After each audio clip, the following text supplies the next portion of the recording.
L'or, c'est souvent la première chose qui vient à l'esprit quand on veut sécuriser un portefeuille. Mais voilà, une fois qu'on se décide, on se retrouve face à un mur, des centaines de pièces différentes. Laquelle choisir?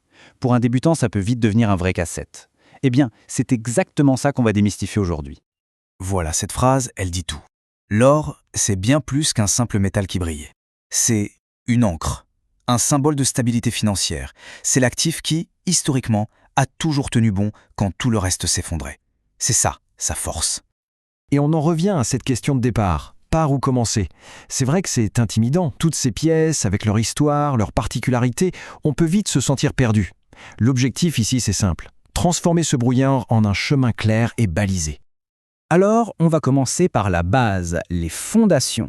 Parce qu'avant même de regarder la moindre pièce, il faut se poser la question « mais pourquoi l'or ?» Qu'est-ce qui fait que ce métal est un pilier de l'investissement depuis des siècles?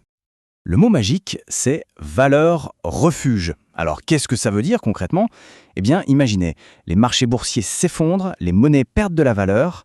L'or, lui, a tendance à faire le contraire. Il conserve sa valeur et parfois même il en gagne. C'est un peu l'assurance vie d'un portefeuille, une protection contre les coups durs économiques. Ok, maintenant qu'on a bien compris pourquoi l'or est si spécial, on rentre dans le vif du sujet. Et là, il y a une chose absolument essentielle à saisir. Toutes les pièces d'or n'ont pas le même objectif. On achète pour investir ou on achète pour collectionner. Et croyez-moi, c'est le jour et la nuit. Comprendre ça, c'est la clé de tout. C'est vraiment la première question à se poser. C'est le carrefour qui va déterminer tout le reste du chemin. Pourquoi est-ce que je veux cette pièce? Est-ce pour le poids, en or pur qu'elle contient, ou bien pour l'objet en lui-même, son histoire, sa beauté? Parce que la réponse à cette question va changer radicalement la façon de choisir. Ici, on voit très bien les deux univers. D'un côté, on a l'investissement pur et dur. L'objectif, c'est simple, avoir le plus de grammes d'or possible pour son argent. Que la pièce soit belle ou qu'elle ait une histoire incroyable, honnêtement, c'est secondaire. De l'autre côté, on a la collection. Là, on entre dans le monde fascinant de la numismatique. Et la valeur de la pièce peut exploser bien au-delà de son poids en or. Pourquoi? À cause de sa rareté, de son état, de son histoire. Bon, disons que le choix est fait, investissement ou collection.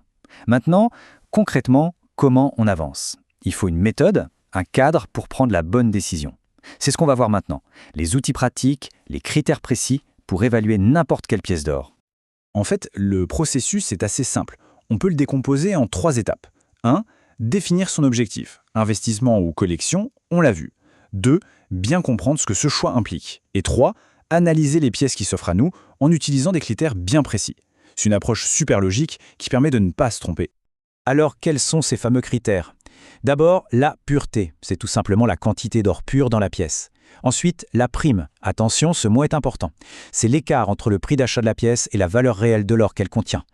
Pour un investisseur, l'objectif est d'avoir une prime la plus faible possible. C'est logique. Pour un collectionneur, en revanche, la rareté et la signification historique sont les rois. C'est ça qui fait que la valeur s'envole. Et enfin, un point crucial pour tout le monde, la liquidité. C'est la facilité avec laquelle on peut revendre la pièce. Et là, évidemment, une pièce d'investissement très connue se revendra toujours plus vite qu'une pièce de collection ultra rare. Voilà, avec ces outils en main, le brouillard du début s'est dissipé, non? On a maintenant un vrai cadre d'analyse. Alors pour conclure, allons un peu plus loin que le simple métal précieux.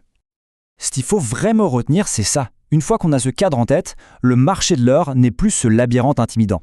Ça devient un univers passionnant avec ses propres règles du jeu, mais des règles qui sont finalement assez claires et accessibles à quiconque prend le temps de s'y pencher un peu. Et pour finir, cette question, elle résume parfaitement tout ce qu'on vient de dire. Une pièce d'or, c'est un investissement, un objet d'art ou un bout d'histoire? Eh bien la réponse, c'est que ça dépend. Ça dépend de la pièce, bien sûr, mais surtout ça dépend de l'intention de celui ou celle qui la tient dans sa main. C'est cette double nature qui rend les pièces d'or si uniques, si captivantes.